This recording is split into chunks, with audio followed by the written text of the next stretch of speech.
I recently had a visit at a university, and I was talking to some of the youth. And the one thing that, of course, I've always come to understand, born and raised in this country, is that many of us as parents, when we came from other countries, we came from harsh conditions, and we came to different harsh conditions. Many of the parents who came here in the 60s, the 70s, and the 80s, there were no halal grocery stores, there were no masajid, there was hardly a Muslim community. If you saw a Muslim on the road, it would be a big deal. You understand? Those were the times. But what happened was that these conditions and these situations made us strong as human beings. Then we had children here in this country, and we wanted to ensure that we gave them everything, and they will not go through any difficulty what we went through. So as a result, we began to give them everything. In return, it did not make them strong, it made them weak. Now we are living in a time where no matter how much technology our kids have, they're going through a lot of stresses in life. And many times they will not even share with you the stress that they're going through. Because there is something interesting about men and women. Allah has created men and women very differently. Women often would share with their friends. The way a lot of times men, they cope with stress is that they keep it bottled up. This is something that's very common with many men. They will not share their stress with anyone. They will just keep it inside because they feel like that sharing that stress with anyone else is a sign of weakness. So right now, inshallah, in this brief khatira, I want to share with all of you as parents that you need to teach your kids four things what four things you can do to overcome stress, and four things you can do to deal with stress. And when I say teach your children, it could be from ages 5 all the way to 25. Anywhere in between, our kids, our teenagers, when they're dealing with stress, four things that they can do. Number one, they have to talk to someone about it. Okay? As I said, there should be no fear. It is not a sign of weakness if you share what's in your heart, if you share the difficulty or the stress that you are dealing with. The Sahaba radiallahu anhum, whenever they had stresses, they would go to who? To Rasulullah sallallahu alayhi wa sallam. When the Prophet sallallahu alayhi wa sallam would go through stress, he wanted to talk to someone, he would talk to sometimes the Sahaba radiallahu anhum. Sometimes he would talk to his own family members. So there's absolutely nothing wrong in talking to others. It is absolutely important that one of the best things that you can do to relieve yourself of the stress is to take it out of the heart. By keeping it in your heart is going to make it only difficult. That is why often you will find people when they go to counselors and psychologists, the counselor and the psychologist is just sitting around and they're telling them, tell me all the problems that you have in your life.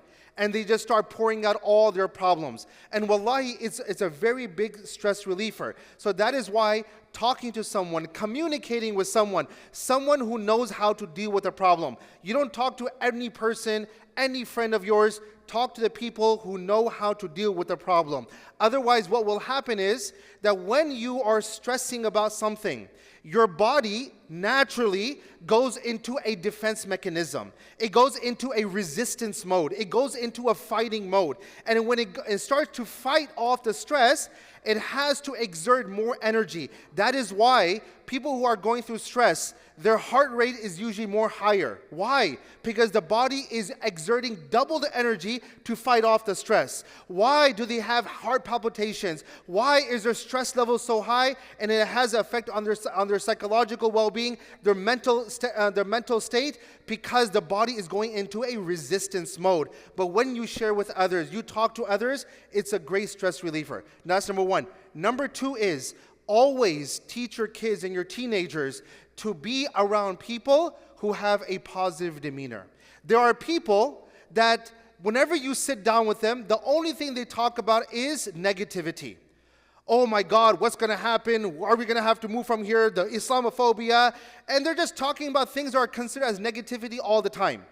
They're going to tell you about what the government is putting into their foods, what they're putting into our water, what's happening on top of the world, and they're dropping all these gases and so forth. And you go to the person because you need someone to console you, but you leave more depressed. You understand? So that is why always try to find people who have a positive demeanor. When the Sahaba radiallahu anhum would come to the Prophet ﷺ, no matter what challenge Rasulullah ﷺ was going through, he would never put his burden upon them. This is something that you find with a lot of people. You go to someone because you need their help. But instead of you sharing your problems with them, they unload their burden on you. You understand? So the problem is that it does not help you, it helps that person. So that is why always try to be around people who have a positive demeanor. Number 3, always teach your youth that no matter what problems you're going through in life, it is not permanent. It is temporary.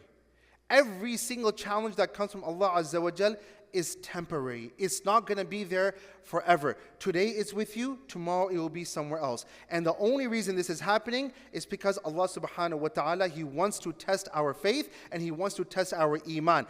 Are we going to fail or are we going to pass that test? Number 4, and this is the last thing inshallah, and so it will be a short reminder.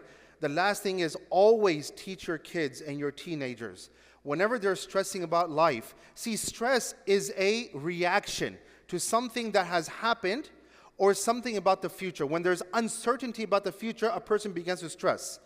Always remind them that no matter how much you're stressing, there is still a lot of blessings that Allah has given you. Focus on the blessings that you have. Do not focus on the things that you don't have. We often focus on what other people have, and we don't focus on what we have. And when I say what we have, we often think about materialism. House, cars, money. That's not what I'm talking about. I'm talking about every single blessing in our body. The fact that we're able to see. Can you imagine if we could not see?